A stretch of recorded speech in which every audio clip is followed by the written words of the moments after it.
Salut à tous, j'espère que vous allez bien. On va traiter d'un sujet super intéressant, ce sont les ombres.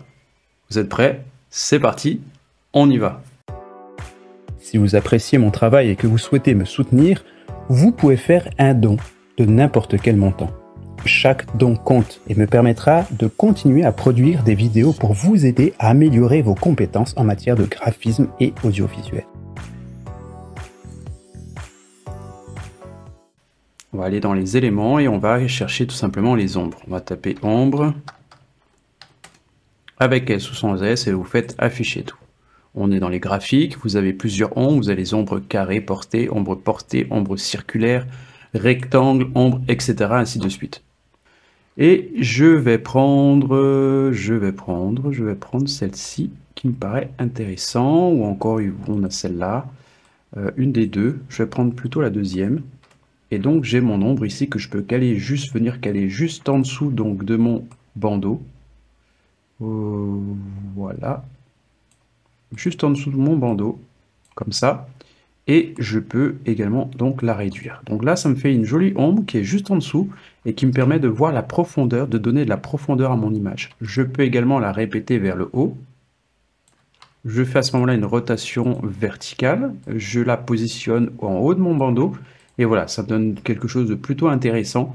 Voilà comment on peut faire rapidement une ombre pour donner du volume.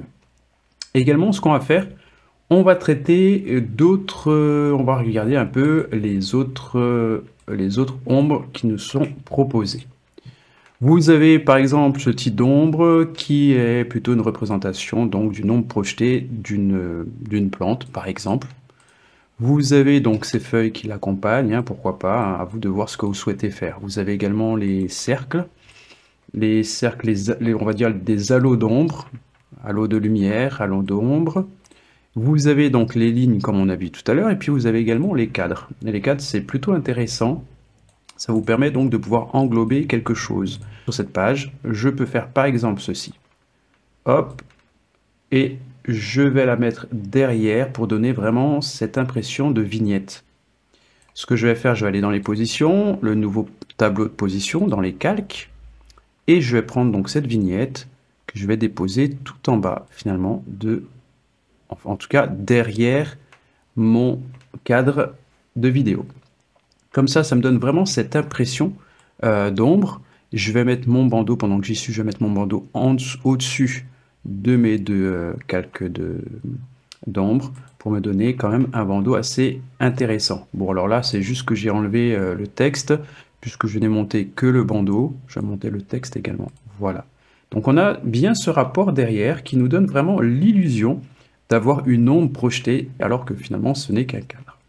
Alors nous on va poursuivre, vous avez des silhouettes, vous avez des ombres projetées, on a également une ombre pleine, ça ressemble un peu à un carré, d'une ombre projetée carré. Si par exemple je mets un carré, j'appuie sur R pour avoir le carré, je le mets derrière cette ombre projetée, et ça va nous donner donc un bel effet aussi. Voilà. Et je vais juste réduire cette ombre, ça nous donne un effet donc derrière ce carré. Ça peut être intéressant en fonction de ce que vous souhaitez faire. Dans les ombres, vous avez également, finalement, on vous propose des ombres de couleur également qui sont déjà disponibles pour l'application que vous allez choisir. Vous avez des cercles, vous avez des ombres de couleur. Vous avez également des espèces de sphères. Et comme ça, si vous rajoutez un cercle en dessous, alors avec le raccourci C, on le met ici, on l'agrandit et on va le basculer donc en dessous. Donc on va le basculer juste en dessous. Voilà, ça nous donne donc cet effet d'ombre intérieure qui nous donne un effet de sphère. Vous avez également dans les recommandations magiques plusieurs autres cercles. À vous de voir ce qui pourrait correspondre à ce que vous souhaitez. Là, on a plus l'impression d'avoir un creux. Par contre, si je change et je mets une demi-sphère, on a plus l'impression à ce moment-là que, voilà, avec cette ombre, on a l'impression d'avoir une sphère complète, une boule. On peut également voir d'autres ombres, les ombres projetées au sol. Alors, je vais essayer de chercher cette ombre projetée au sol. On en a une ici, justement. Donc, cette ombre projetée au sol pourrait aller par exemple juste en dessous de cet objet et nous donner l'illusion qu'il y a une lumière qui vient d'eau et qui a donc justement qui projette l'ombre de la sphère au sol. On va plutôt mettre ombre angle et vous allez voir d'autres types donc d'angles et d'ombres. Vous avez ce style ici, alors c'est pas des ombres à proprement parler, mais vous avez quand même la possibilité donc de pouvoir jouer avec cet élément. Et vous avez donc plusieurs styles, notamment celui-ci avec un fond noir. Donc ça peut donner ce style-là. Donc voilà un petit peu ce qu'on peut faire avec ces différentes applications. Il me semble que j'en avais vu peut-être d'autres. Vous avez donc des ombres projetées, on les a vues, les ombres fenêtres également, des lignes.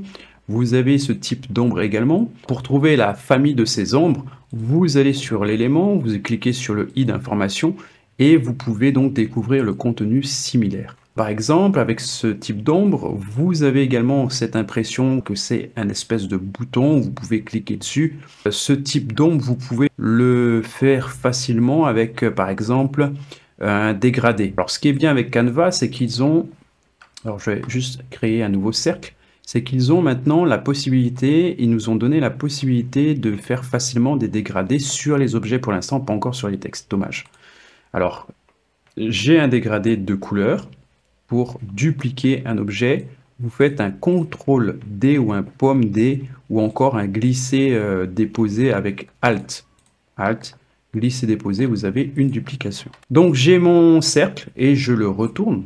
Je le retourne en sens inverse et je le réduis.